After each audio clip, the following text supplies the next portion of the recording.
Hello again and welcome back to our course on Project 2019. In the previous section we started to look at reports in Project 2019, and in this section we're going to continue looking at reports. And the first thing we're going to do is to look at formatting some of the individual components of the project overview report.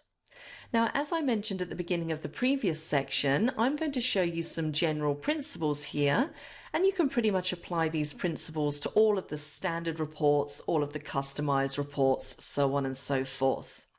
Now, there is an awful lot that you can do to customize reports and make them your own, so it would be really helpful if you can find the time to get yourself some practice and build up some experience of creating and customizing reports.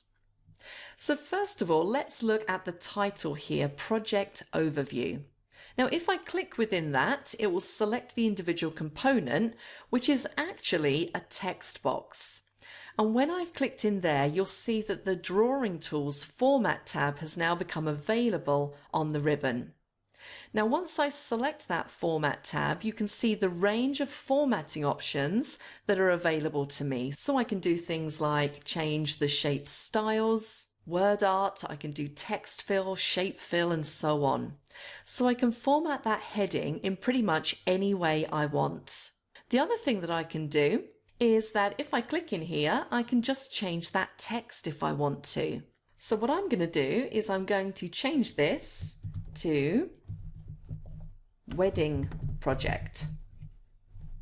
And I'm going to give this a background as well, just to make it stand out a little bit. So I'm going to go up to Shape Fill, and I'm going to select this light green so that it matches what we have in the rest of the report. I could also highlight and right click, and I get my mini toolbars, so I can make changes to the font size, so on and so forth just here. And also I have my alignment tool, so I could align to the left if I want to, which I actually think looks slightly better. And what I'm also going to do is just drag the bounds of this project box down, just so it's kind of centered vertically in that box.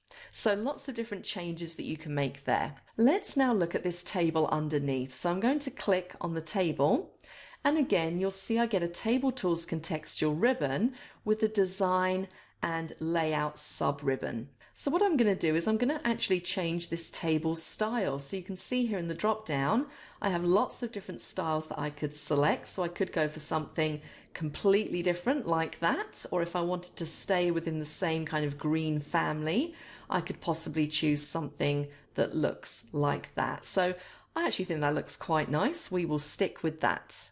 So if we click on Milestones at the bottom, which currently doesn't have anything showing, you'll see that we get this field list at the side. And if I was just to close that and show you how we can reopen it, if you go up to the Table Tools contextual tab, click on the Design tab, you'll see we have table data on the end. So that's a way of toggling that field list off and on.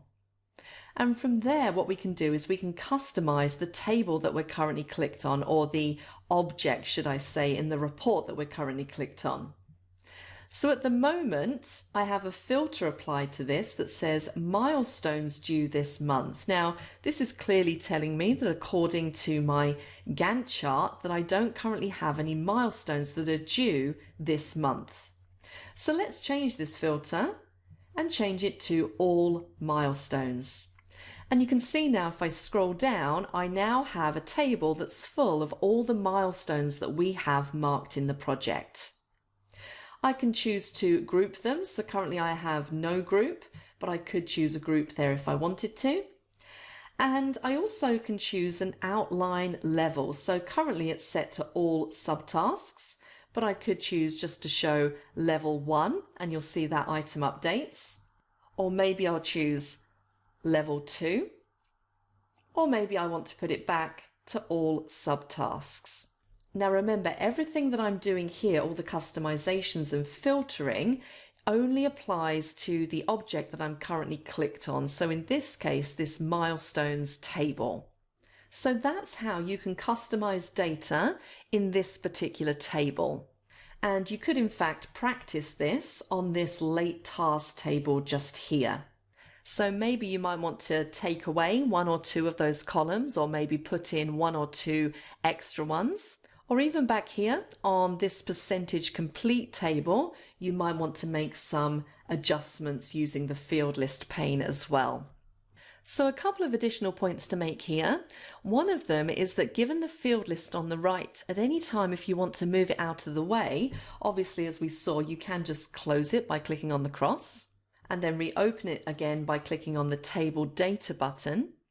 And when you're working on a table, don't forget that you also have a layout tab up here. So you can do things like change the text direction, you can sort out alignment in the table cells, and you can work out the widths and heights of rows and columns and so on. So you've got a really good, powerful set of table formatting, table layout tools to work with as well.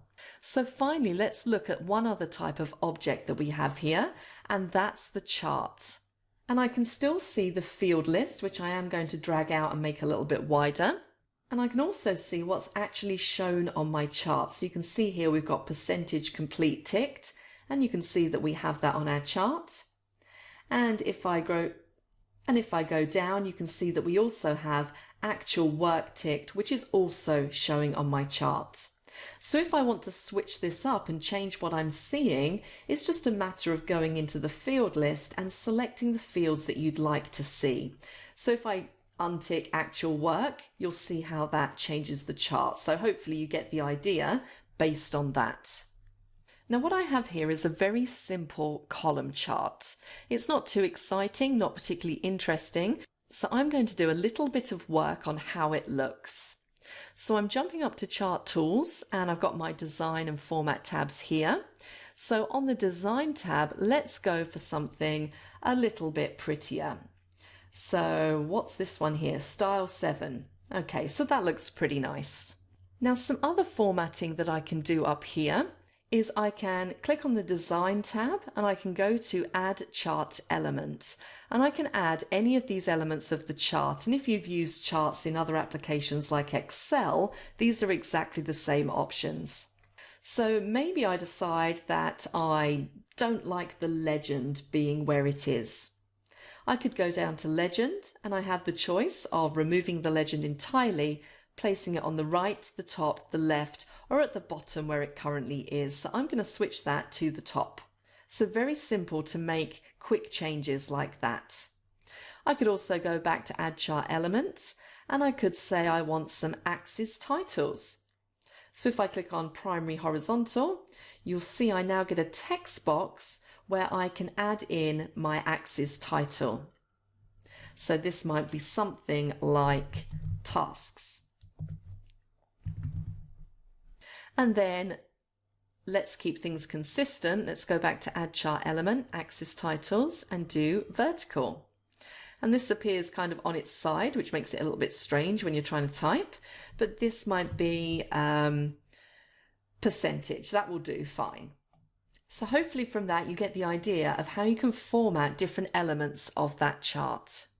I could also go back up to Design and do things like change the color scheme if I wanted to.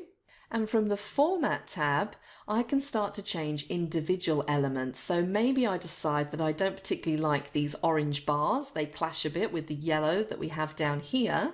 I could go up to Shape Fill, and I could select any one of these colors that I want, just to make it a little bit nicer to look at.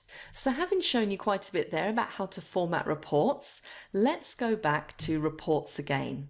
And let's take a look at one or two of these other dashboards.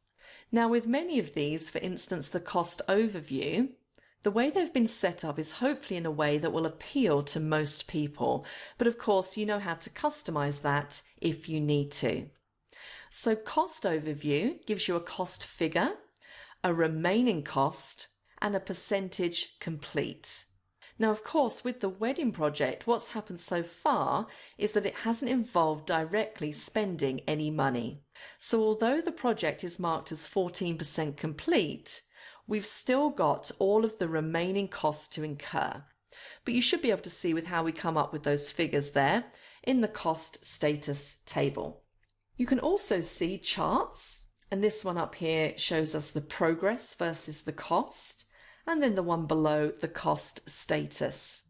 Now in this case, once you start to look at these charts, you'll start to get an understanding of how they work.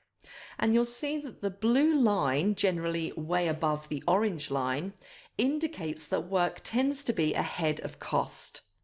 And a lot of the cost comes towards the end of the project. So early on, we're doing a lot of work without incurring too much cost. Now, each of these dashboards is a summary in some sense. And if we go back to reports again, you can look at cost overview, project overview, upcoming tasks, so on and so forth. And then other reports include something called a resource overview, which gives you resource statistics, for example, for all of your resources. So you can see the bride and groom's actual work. So you can see here very clearly in the resource stats, the actual work is shown in blue for the bride and groom, and the remaining work is shown in orange. So you can see they've got quite a bit of work left to do at this stage. So lots of interesting things and lots of interesting information you can glean about your project from these different report types. And I would recommend taking some time to work through all of the standard reports if you can. And also don't forget to refer to help for additional and alternative explanations of each of the reports. Now, one of the things I mentioned to you before was that I was going to show you how to create your own reports. And I'm going to do that as part of the next section, where I'm also going to be setting you exercise 8. So please join me for that.